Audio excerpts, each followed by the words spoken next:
السلام عليكم ورحمة الله وبركاته. بسم الله والحمد لله والصلاة والسلام على رسول الله. عن أبي هريرة رضي الله عنه قال قال رسول الله صلى الله عليه وسلم: كل عمل ابن آدم يضاعف الحسنة 10 أمثالها إلا إلى 700 ضعف.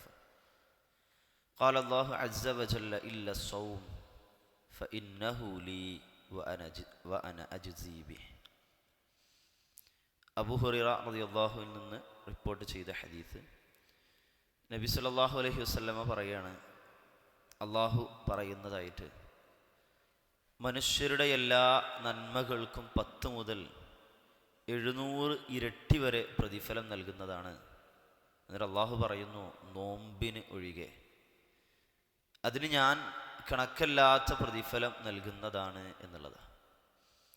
നമുക്കേറെ സുപരിചിതമായിട്ടുള്ള നോമ്പുമായി ബന്ധപ്പെട്ട് പ്രത്യേകിച്ച് വിശേഷിച്ച് റമദാൻ മാസത്തെ നോമ്പുമായി ബന്ധപ്പെട്ട് സദാ നമ്മൾ കേൾക്കാറുള്ള ഒരു വേള പരിചിതമായിട്ടുള്ളൊരു ഹദീസാണിത്. 3 കാര്യങ്ങളിലേക്കാണ് ഈ ഒരു ഹദീസ് പ്രധാനമായിട്ടും വിരൽ ചൂണ്ടുന്നത്. ഒന്ന്, പ്രതിഫലം വർദ്ധിക്കുമെന്നുള്ളതാണ്. ഒരു വിശ്വാസിക്ക് അല്ലാഹു സുബ്ഹാനഹു വ തആലയിലുള്ള വിശ്വാസത്തിൻ്റെ ഭാഗമായിട്ട് അവർ ചെയ്യുന്ന അമലുകൾക്ക് പ്രതിഫലങ്ങൾ വർദ്ധിച്ച് ലഭിക്കുമെന്നുള്ളത് വല്ലാത്തൊരു ആശയും പ്രതീക്ഷയും ആഗ്രഹവും ഒക്കെ തന്നെയാണ്. ഒരു നന്മ ചെയ്തു കഴിഞ്ഞാൽ ഒരു നന്മക്ക് പകരം 10 മുതൽ, അല്ലെങ്കിൽ ഒരു പ്രതിഫലത്തിന് പകരം 10 മുതൽ അയാളുടെ ഉദ്ദേശത്തിനും സാഹചര്യത്തിനും അയാൾ ചെയ്ത പ്രവർത്തനത്തിൻ്റെ ഇഖ്ലാസിനും അതിൻ്റെ ഗൗരവത്തിനൊക്കെ അനുസരിച്ചിട്ട് 700 ഇരട്ടി വരെ അതിൻ്റെ പ്രതിഫലം കിട്ടിയേക്കാം എന്നുള്ളതാണ്.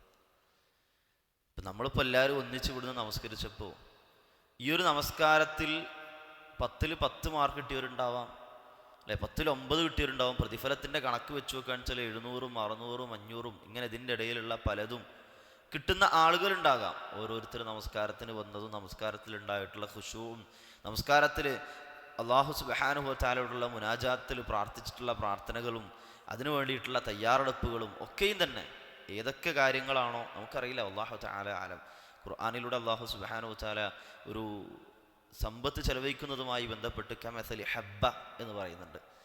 ഒരു ധാന്യമണിയോട് അല്ലാഹു സുബ്ഹാനഹു വ തആല ഉപമിക്കുന്നുണ്ട്. ആ ഒരു ആയത്തിനെ വിശദീകരിച്ചുകൊണ്ട് പണ്ഡിതന്മാർ പറഞ്ഞ ഒന്നാണ്, ഒരു ധാന്യമണിക്ക് അതിൽ ഏറ്റവും നല്ല വിളവ് 700 മടങ്ങ് വരെ കിട്ടുന്ന 700 ഒരു ധാന്യമണി മണ്ണിലിട്ട് അത് മുളച്ച് അതിൽ നിന്ന് 7 കതിരുകളായി, ഓരോ കതിരുകളിലും 100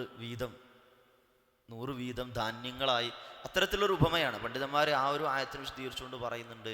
ഒരു ധാന്യമണി 700 കതിര് വരെ ആയി മാറണമെന്നുണ്ട്, 700 ധാന്യങ്ങൾ വരെ ആയി മാറണമെന്നുണ്ടെങ്കിൽ ആ മണ്ണിലെ ഫലഭൂയിഷ്ഠത ഉണ്ടാകും, ആ വിത്തിൻ്റെ ക്വാളിറ്റി ഉണ്ടാകും, അതിനെ ഏത് രൂപത്തിലാണ് അതിൻ്റെ ജലസേചനവും മറ്റ് വളങ്ങളും ഒക്കെ കാര്യങ്ങളൊക്കെ കൊടുക്കുന്നത് അതനുസരിച്ചിട്ടുണ്ടാവും. ഇത്തരത്തിൽ ഏത് രൂപത്തിലാണോ അതിൻ്റെ സാഹചര്യങ്ങളുള്ളത്, അത് ചെയ്യുന്ന പ്രവർത്തനങ്ങളുള്ളത്, അതിനനുസരിച്ച് കൊണ്ട് ഓരോ കർമ്മങ്ങൾക്കും അല്ലാഹു സുബ്ഹാനഹു വ തആലയുടെ അടുക്കൽ ഇരട്ടി പ്രതിഫലം ലഭിക്കുമെന്നുള്ളത് അല്ലാഹു സുബ്ഹാനഹു വ തആല നമ്മോട് നൽകുന്ന ഏറ്റവും വലിയൊരു റഹ്മത്തിൻ്റെ ഉദാഹരണം കൂടിയാണ്. കർമ്മങ്ങളുടെ രേഖയിൽ നാളെ പരലോകത്ത് വെച്ച് തിന്മ ചെയ്തതിന് ഒരു തിന്മ മാത്രം രേഖപ്പെടുത്തുമ്പോൾ, ഒരു പാപം മാത്രം അവിടെ രേഖപ്പെടുത്തുമ്പോൾ, നന്മ ചെയ്യുമ്പോൾ അതിൻ്റെ 10 മുതൽ 700 മടങ്ങ് വരെ പ്രതിഫലം രേഖപ്പെടുത്തുമെന്നാണ് ഉറപ്പെടുത്തി. രണ്ടാമതായിട്ട് ഇത് നമുക്ക് മനസ്സിലാക്കാവുന്ന മറ്റൊന്ന്, നോമ്പ് എനിക്കുള്ളതാണ് എന്നുള്ള. ഇല്ല സൗം എന്ന് പറഞ്ഞിട്ട് അല്ലാഹു സുബ്ഹാനഹു വ തആല പറയാണ്, ആ നോമ്പ് എന്നുള്ളത് എനിക്കുള്ളതാണ്. ഫഇന്നഹു ലീ വഅന അജ്സീ ബിഹി. ആ ഒരു ഭാഗവുമായി ബന്ധപ്പെട്ട് ഓർമ്മപ്പെടുത്തുന്നുണ്ട്, അല്ലാഹു സുബ്ഹാനഹു വ തആലക്കുള്ളത് തന്നെയാണ് നമ്മുടെ എല്ലാ ആരാധനാ കർമ്മങ്ങളും. നമ്മൾ നോമ്പെടുക്കുന്നതും അതിന് പുറമെ തന്നെ നിസ്കരിക്കുന്നതാകട്ടെ, ഖുർആൻ പാരായണങ്ങളാകട്ടെ, ഇങ്ങനെ ഓരോന്നും അള്ളാഹുവിൻ്റെ പ്രതിഫലം കാംക്ഷിച്ചുകൊണ്ട്, അള്ളാഹിൻ്റെ പ്രീതി കാംക്ഷിച്ചുകൊണ്ട് അള്ളാഹ്ക്ക് വേണ്ടി ചെയ്യുന്ന അമലുകൾ തന്നെയാണ്. പിന്നെ എന്തുകൊണ്ടാണ് ഇതിനിങ്ങനെ പ്രത്യേകമായിട്ട് അത് എനിക്കുള്ളതാണ് എന്ന് പറയാനുണ്ടായ കാരണം പണ്ഡിതന്മാർ പല രൂപത്തിൽ പറയുന്നുണ്ട്. ഒന്ന്, രഹസ്യമായിട്ടുള്ളൊരു ആരാധനയാണ് നോമ്പ് എന്നുള്ളതാണ്. നമസ്കാരമോ ഹജ്ജോ ദാനധർമ്മങ്ങളോ ഇതൊക്കെ മറ്റുള്ളവർക്ക് കാണാൻ സാധിക്കുന്ന ഒന്നാണ്. എന്നാൽ അതേ സ്ഥാനത്ത് ഒരാൾ നോമ്പുകാരനാണോ അല്ലേ എന്നുള്ളത് അള്ളാഹുവിനും അയാൾക്കും മാത്രം അറിയാവുന്ന ഒരു രഹസ്യമാണ്.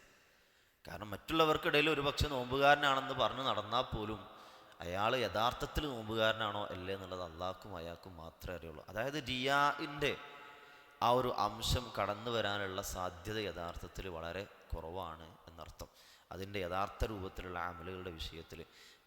മറ്റൊന്ന്, ഇഷ്ടവിഭവങ്ങൾ അയാൾ ഉപേക്ഷിക്കുന്നു എന്നുള്ളതാണ്. അതായത് തൻ്റെ ശാരീരികമായിട്ടുള്ള ആഗ്രഹങ്ങളെയും ഭക്ഷണത്തെയും വെള്ളത്തെയും ഒക്കെ അള്ളാഹുവിന് വേണ്ടിയിട്ട് അയാൾ മാറ്റി വെക്കുകയാണ്. അത് അള്ളാഹ്ക്ക് ഏറ്റവും പ്രിയപ്പെട്ട കാര്യമാണ്. നമ്മൾ പ്രത്യേകിച്ച് ഒരാൾ നമ്മൾ ഇഷ്ടപ്പെടണം എന്നുണ്ടെങ്കിൽ അയാൾക്ക് വേണ്ടി നമ്മൾ പലതും ത്യജിക്കുന്നൊരു സാഹചര്യത്തിൽ അയാൾക്ക് നമ്മോട് കൂടുതൽ ഇഷ്ടമുണ്ടാകും. സമാനമായ രൂപത്തിൽ തന്നെ അള്ളാഹു സുബ്ഹാനഹു വ തആലക്ക് വേണ്ടിയിട്ട് നമ്മൾ നമ്മുടെ ആ ശാരീരികമായിട്ടുള്ള ഒരു വേള ഇസ്ലാം ഹലാലാക്കിയ കാര്യങ്ങൾ പോലും ആ റമദാനിൻ്റെ പകലുകളിൽ നമ്മൾ മാറ്റിവെക്കുകയാണ്. അള്ളാഹുവിന് ഏറ്റവും പ്രിയപ്പെട്ടതാണ് അക്കാര്യം എന്നുള്ളതാണ്. അതുപോലെ തന്നെ അള്ളാഹുവിന് പ്രത്യേകമായിട്ടുള്ള പ്രതിഫലം നൽകുന്ന ഈ ഹദീസ് നമുക്ക് ചൂണ്ടിക്കാട്ടുന്നുണ്ട്. അതായത് സാധാരണഗതിയിൽ പറയാറുണ്ട്, എല്ലാത്തിനും എല്ലാ മക്കൾക്കും വാപ്പന്നെയാണ് ചിലപ്പോൾ സമ്മാനം കൊടുക്കുക. പക്ഷേ ചിലപ്പോൾ പറയും എൻ്റെ കുട്ടിക്ക് ഞാൻ തന്നെ സമ്മാനം കൊടുക്കുന്നു. അല്ലെങ്കിൽ ഒരു രാജാവ് നിനക്കുള്ള സമ്മാനം ഞാൻ നേരിട്ട് തരാം എന്ന് പറയുന്നുണ്ട് എന്നുണ്ടെങ്കിൽ അതെന്തോ ഒരു പ്രത്യേകമായിട്ടുള്ള ഏറെ മഹത്തരമായിട്ടുള്ള ഒരു പ്രതീതി സൃഷ്ടിക്കുന്നുണ്ട് എന്നുള്ളതാണ്. അപ്പോൾ ഇതിൻ്റെ പ്രതിഫലത്തെക്കുറിച്ച്, ഇതിൻ്റെ എത്ര ഇരട്ടി പ്രതിഫലമാണ് അള്ളാഹു സുബ്ഹാനഹു വ തആല നമുക്ക് നൽകാനിരിക്കുന്നത് എന്നുള്ളത് നമുക്കറിയില്ല. അത് അള്ളാഹ് രഹസ്യമാക്കി വെച്ചിട്ടുള്ളതാണ്. അപ്പോൾ ആ ഒരു ആശയം കൂടിയാണ് ഈ ഒരു ഹദീസിലൂടെ അള്ളാഹു സുബ്ഹാനഹു വ തആല പ്രവാചകൻ സല്ലല്ലാഹു അലൈഹി വസല്ലമയും ഈ ഒരു ഭാഗം പഠിപ്പിക്കുന്നത് എന്നുള്ളത് നമുക്ക് കാണാൻ സാധിക്കുന്നുള്ളതാണ്. ഒരുപാട് ഗുണപാഠങ്ങളും ഇതിലുണ്ട്. അതായത് ഒരു സൽക്കർമ്മങ്ങൾ ചെയ്യാൻ യഥാർത്ഥത്തിൽ കൂടുതൽ പ്രേരണ നൽകേണ്ടതുണ്ട്. കാരണം ഇരട്ടിരട്ടിയായിട്ട് പ്രതിഫലം കിട്ടുമെന്ന് പറയുമ്പോൾ, അതുപോലെ തന്നെ നോമ്പ് കേവലം ഒരു പട്ടിണിയല്ല, പകരം അള്ളാഹുവിനോടുള്ള അങ്ങേയറ്റത്തെ വിശ്വസ്തതയാണ്. കാരണം മറ്റൊരാളും അറിയാത്ത രൂപത്തിൽ തന്നെ അയാൾ അള്ളാഹ്ക്ക് വേണ്ടിയിട്ട് ആ ഇബാദത്ത് ചെയ്യുകയാണെന്നുള്ളതാണ്.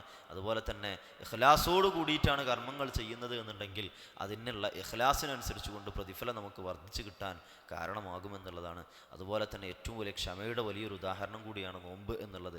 ക്ഷമിക്കുന്നവർക്ക് കണക്കില്ലാത്ത പ്രതിഫലം നൽകുന്ന അള്ളാഹു സുബ്ഹാനഹു വ തആല തന്നെ ഖുർആനിലൂടെ അടക്കം പഠിപ്പിക്കുന്നത് നമുക്ക് കാണാൻ സാധിക്കുമെന്നുള്ളതാണ്. അള്ളാഹു സുബ്ഹാനഹു വ തആല യഥാവിധി നോമ്പും അതുപോലെ തന്നെ മറ്റു ഇബാദത്തുകളുമൊക്കെ അള്ളാഹിൻ്റെ പ്രീതി കാംക്ഷിച്ചുകൊണ്ട് അമലു സ്വാലിഹാത്തുകളായിട്ട് സ്വീകരിക്കപ്പെടുന്ന കർമ്മങ്ങളായിട്ട് പ്രവർത്തിക്കാനുള്ള തൗഫീഖ് നമുക്ക് നമ്മുടെ പ്രിയപ്പെട്ടവർക്ക് നൽകി അനുഗ്രഹിക്കുമാറാകട്ടെ. റബ്ബനാ തഖബ്ബൽ മിന്നാ ഇന്നക അൻതസ് സമീഉൽ അലീം വതുബ് അലൈനാ ഇന്നക അൻതത് തവ്വാബുർ റഹീം വറഹ്മനാ യാ അർഹമർ റഹീമീൻ. റബ്ബനാ ആതിനാ ഫിദ് ദുനിയ ഹസനതൻ വഫിൽ ആഖിറതി ഹസനതൻ വഖിനാ അദാബന്നാർ. ആമീൻ ആമീൻ ബിറഹ്മതിക യാ അർഹമർ റഹീമീൻ. അസ്സലാമു അലൈക്കും വറഹ്മത്തുള്ളാഹി വബറകാതുഹു.